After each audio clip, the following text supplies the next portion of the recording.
partner, ano, sa mga kabady. So dito sa amin ito yung treatment system. So water treatment system namin yung sigalan niya siya.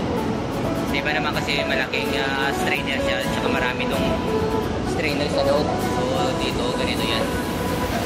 So kaya dito ano. So kung dito kasi ninyo ikutin yan, mahirapan kayo kung i-adjust kayo ba. Kaya dito yung limit switch dito.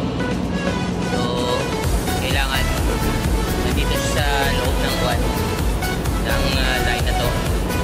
So inano kasi namin ito ni electrician na karaan dahil yung isang limit switch na ganyan nandito sa loob. So kailangan namin ikutin. So nahirapan siya.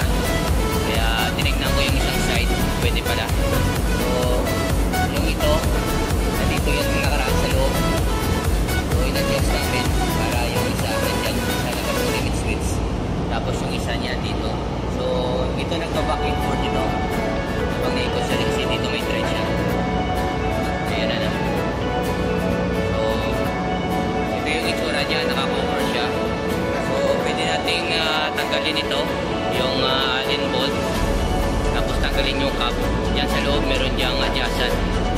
So dito sa kabila tinanggal ko na. So ito yun. So dito na kayo maglalagay ng pan, ng key o spike. Ikutin nyo lang yan. So ganyan ano. May ikot naman to siya. So ganyan. So yan. Dito lang kayo maglalagay. So hindi nyo na kailangan paklasin doon uli. Tapos ikutin nyo doon sa loob. So dito lang. Pwede nyo maglagay ko ng spike dyan o pin. Ikutin nyo lang to. So yung iba kasi paklasin nila to. I-disconnect yan. Dito, i-disconnect mo to. Para may iwan yan dyan sa loob. Ito matatanggal mo yan. Palabas.